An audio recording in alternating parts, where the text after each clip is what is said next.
Pemirsa, bagaimana memastikan pembiayaan oleh pemerintah untuk sekolah swasta dijalankan dengan baik untuk menjamin pendidikan gratis? Kami akan membahasnya bersama Wakil Ketua Komisi 10 DPR RI, Bapak Lalu Hadrian Irvani, dan Sekretaris Jaringan Pemantau Pendidikan Indonesia, Bapak Ari Hardianto. Selamat malam, Bapak Lalu. Selamat malam, Pak Ari. Selamat malam. Selamat Baik, malam, Mbak. saya akan ke Selamat Pak Ari terlebih malam, dahulu. Mbak Fitri. Baik, saya akan ke Pak Ari. Pak Ari, apa sebetulnya yang menjadi dasar permohonan gugatan ini?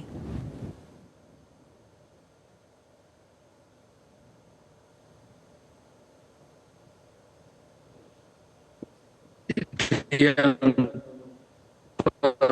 pertama adalah bahwa kami masyarakat sipil dari Jaringan Pemantau Pendidikan Indonesia, kami melihat secara langsung ya fakta di lapangan dan juga data yang kemudian ada di eh, pangkalan data milik negara bahwa memang kesulitan masyarakat menengah miskin dan sampai menengah itu untuk mendapatkan akses pendidikan.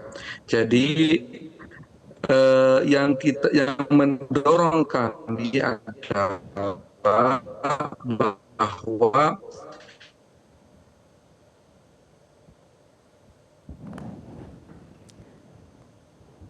Pak Ari? Ya, nampaknya hubungan komunikasi dengan Pak Ari mengalami gangguan. Saya akan beralih ke Bapak Lalu terlebih dahulu. Pak Lalu, putusan MK final dan binding seperti itu. Nah, mengenai pendidikan dasar gratis di sekolah ataupun madrasah swasta, apakah menurut Anda putusan MK ini realistis untuk dilaksanakan? ternyata akses pendidikan di kita. Ya, Mbak Fitri, pertama memang kami mengapresiasi yang dilakukan oleh teman-teman JPPI yang mereka sangat peduli tentang pendidikan kita. Sehingga Mahkamah Konstitusi sudah memutuskan terkait dengan pendidikan jenjang SD dan SMP atau pendidikan dasar ini harus gratis, baik di sekolah negeri maupun di sekolah swasta.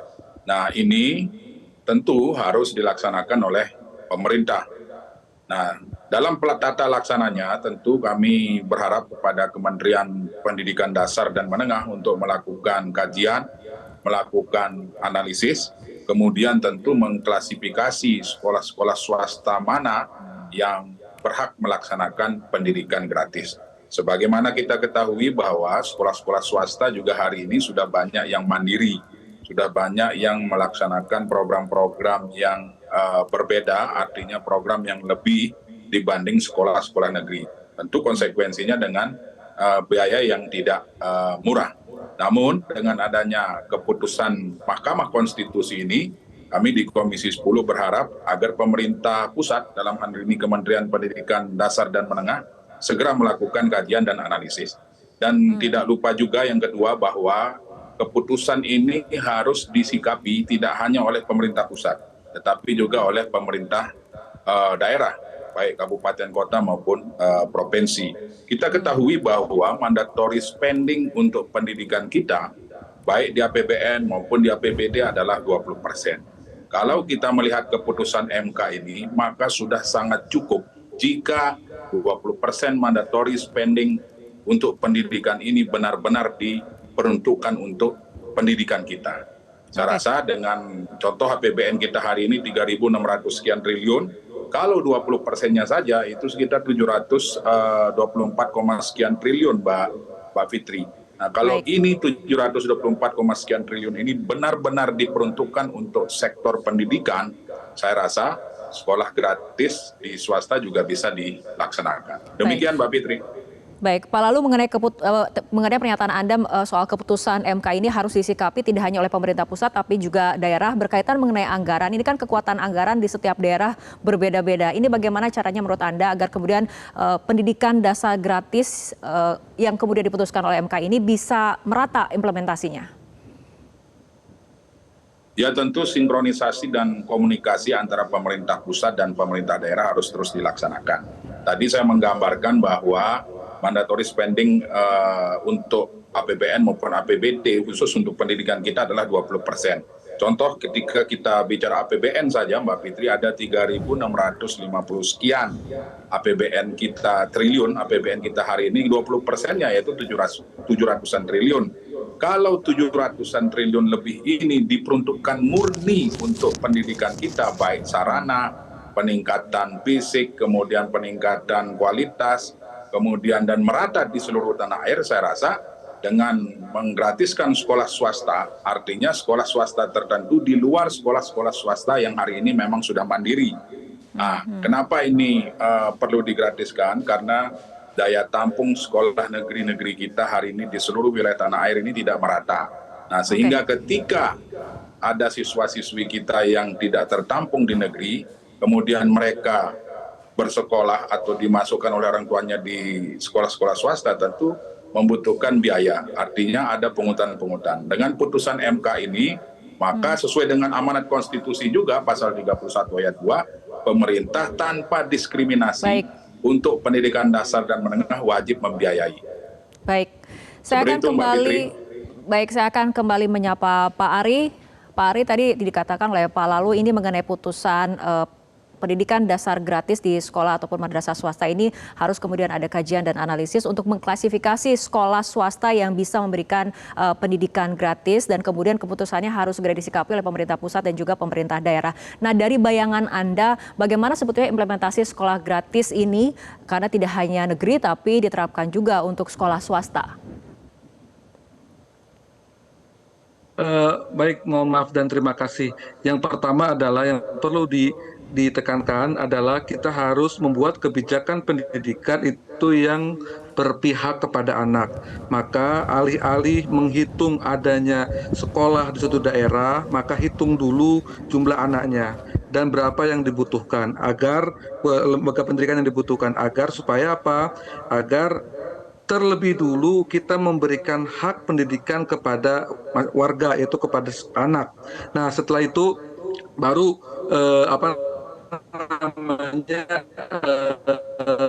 dicarikan sekolahnya oleh negara dan dibiayai oleh negara.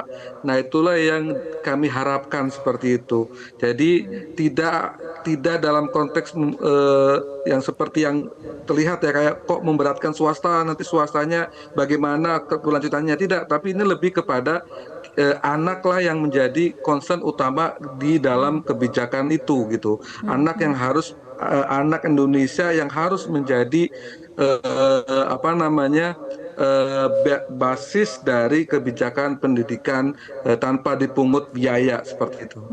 Oke, Pak Ari, kemudian menurut Anda bagaimana memastikan bahwa kemudian pembiayaan dari pemerintah untuk sekolah dan madrasah swasta ini dijalankan dengan baik untuk pendidikan gratis?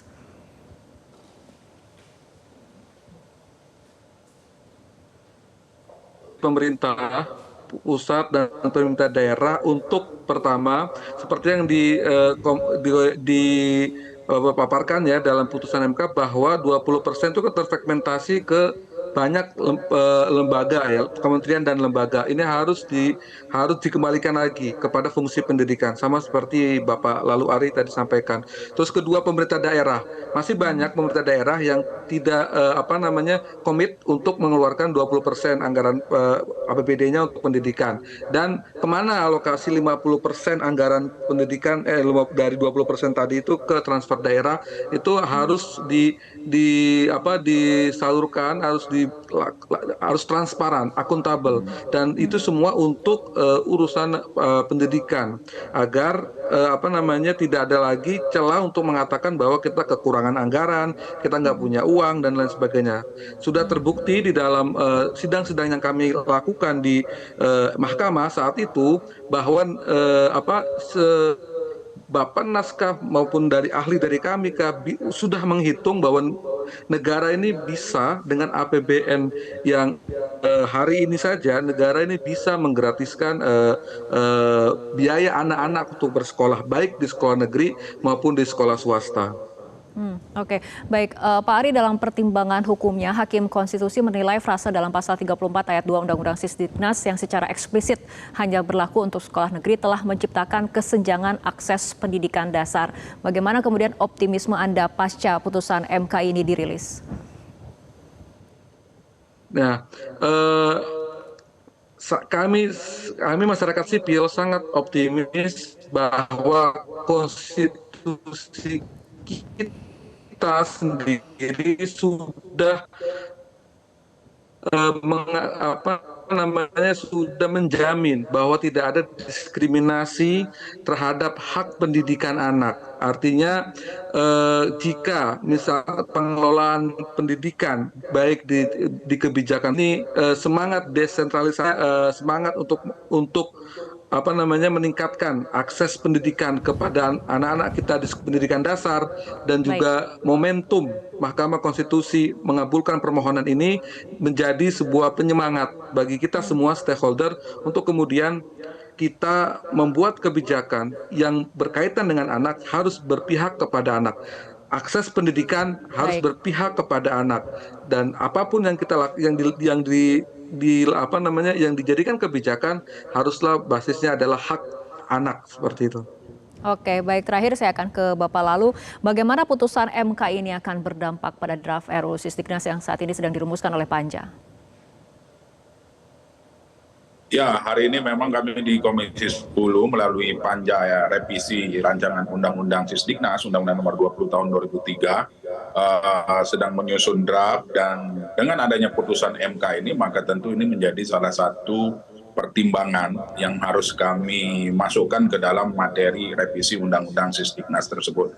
Nah, di dalam penyusunan revisi Undang-Undang Sisdiknas, kami sudah mengundang para pakar, para akademisi, para tokoh-tokoh pendidikan, para pelaku pendidikan untuk kami betul-betul meminta pendapat beliau-beliau dan beradaptasi dengan perkembangan ilmu pengetahuan dan teknologi serta beradaptasi dengan kemajuan zaman hari ini. Jadi nanti ke depan isi Undang-Undang Sisdiknas ini betul soalan pendidikan, persoalan sarana prasarana harus tercover dan tertuang di dalam revisi Undang-Undang Sisdiknas tersebut. Ini merupakan langkah progresif yang dilakukan oleh teman-teman dan masyarakat sipil terkait dengan keputusan MK hari ini. Maka keputusan MK hari ini menjadi salah satu materi yang sangat kami pertimbangkan di dalam revisi Undang-Undang Sisdiknas tersebut. Dan terakhir kami meminta kepada Kementerian Pendidikan Dasar dan Menengah untuk segera melakukan analisis, segera melakukan kajian untuk melaksanakan amanat konstitusi ini. Demikian Mbak Fitri. Baik, kita juga harapkan pemerintah segera membuat payung hukum untuk memperjelas implementasi dari putusan MK ini. Terima kasih Bapak Lalu, terima kasih Pak Ari telah berbincang bersama kami malam hari ini. Jelajahi cara baru mendapatkan informasi. Download Metro TV Extend sekarang.